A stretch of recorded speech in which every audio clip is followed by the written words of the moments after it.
Okay, Super TDJ wanted me to check this out, so I will. Might as well. Keep asking me about it. We gotta do it eventually. Anyway, I'm here to say some things and tell what is going on in Arthur and Rebecca Try Leader Breakers. So first thing, all of the world things that are supposed to be different worlds because of autocorrect. Oh, there's typos in this. That's what the warning is. And I'm doing this because I want to promote my new card game I'm making called Leader Breakers. That's what Leader Breakers is. He's making his own card game. Interesting. Or she. Alright. Just keep in mind this is not canon to the Yu-Gi-Oh! Oval universe. This is its own separate thing. Don't worry about it. This is just for fun, and I'm going to ask some questions at the end, okay? Also, James Sullivan, you have more questions, you can ask them if you want, and maybe use them from my character's answers video. Okay. Alright, Arthur. You ready to play this new game? Sure I am. I sure am. Leader start!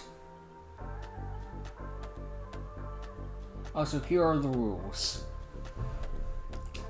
The beginning of the battle can only start if both players say leader start. Okay.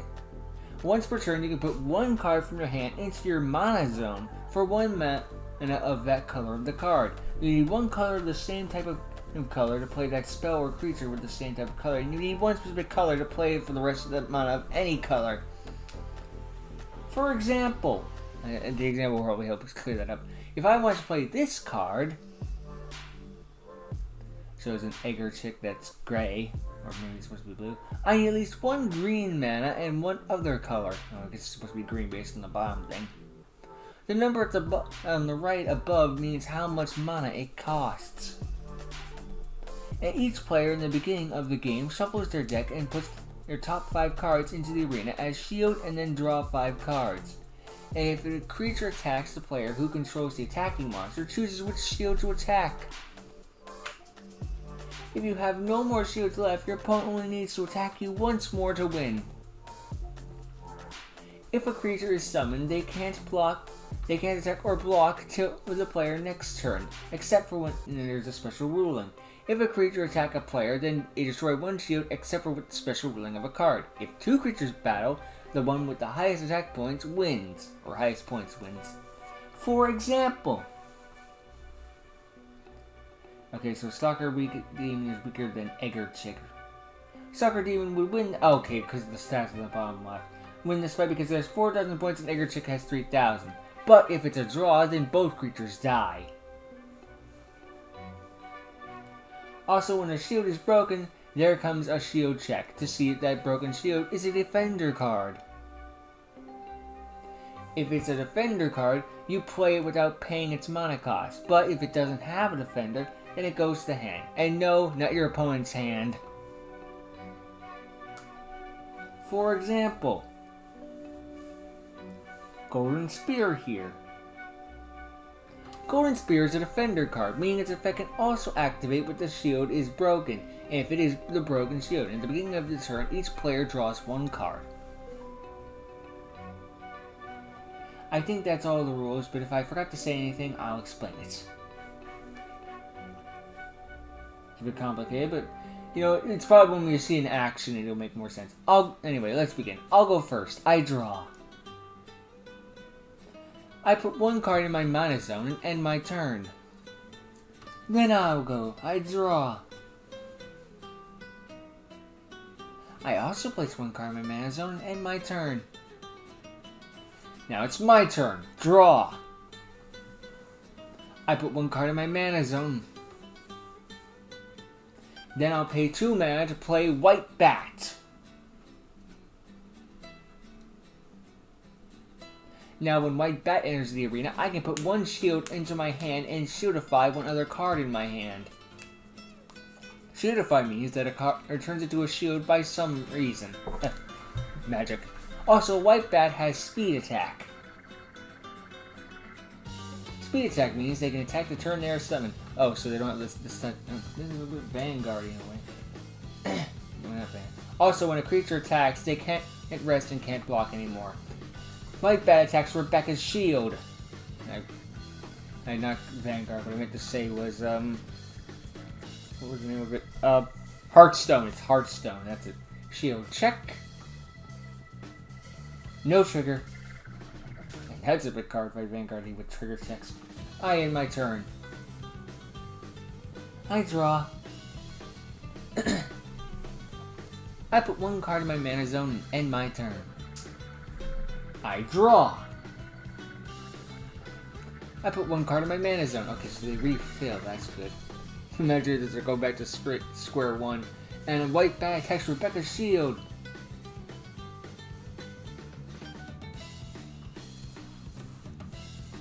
Shield check. Shield trigger. Omnipresence.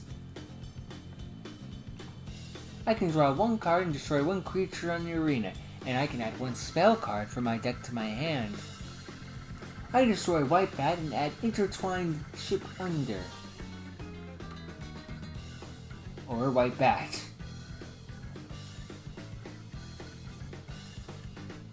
Oh, there it is. It's quite a convoluted card name, but cool, I guess. I end my turn. I draw. I put one card in my mana zone. Then I pay 3 mana to summon Child Warrior. 3,000 on that thing, not bad. I end my turn. No attacking the shields, eh? I draw. One card in the mana zone. Now I'll pay 4 mana to summon Silver Sharpshooter. When Silver Sharpshooter enters the arena, I can put the top 2 cards in my deck into my mana zone. And that's an incredibly faster ability. Speeds things up a lot. Also, Silver Sharpshooter has a speed attack. Silver Sharpshooter, attack Rebecca's shield. And when Silver Sharpshooter attacks, I destroy one shield. Oh wait, now I remember, the White Bat that died earlier. He was the one that died and I got added to the hand. I misunderstood. Shield checks. Shield trigger. Omnipresence again. I destroy Silver Sharpshooter and add Intertwined Ship Under again. Goodbye. 5,000%. Intertwined Shield Under doesn't have any stats. I end my turn. I draw. I put one card in my mana zone. And with Child Warrior, all my spell cards cost 1 less to cast. So I'll pay 3 mana to summon Intertwined Ship Under. That really helps speed things up. Makes things cheaper. I can choose one creature on the field, and this card becomes that creature. Okay. No, that's why it was blank. And I can only choose Child Warrior. You can only choose it because that's the only other creature on the field. Now both my Child Warriors attack like Arthur's shields.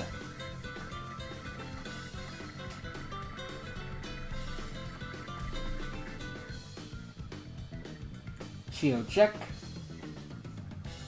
Shield trigger. 2 White Dragon Priests. When White Dragon Priest enters the arena, I shieldify the top 2 cards of my deck, and since it was 2 White Dragon Priests, it makes 4. Dang, that's really shielded up. I end my turn. I draw. Now White Dragon Priest attack Rebecca's shield.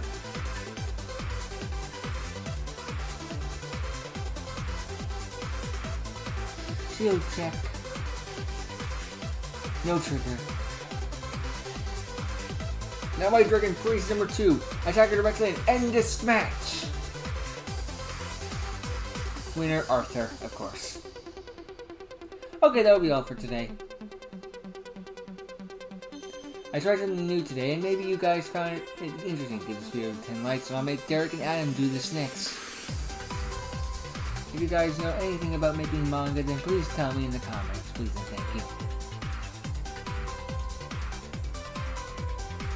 And you know the drill. Have a good day or night. See you all later. Bye.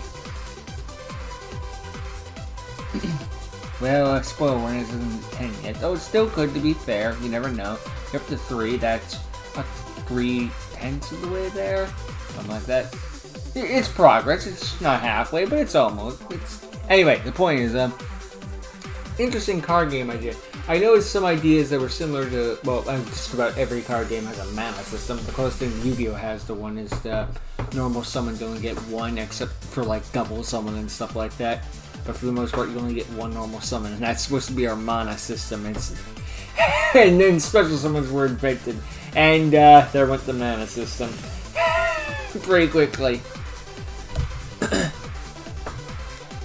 Like, it's not strictly that, but that's just the way it's easiest to explain.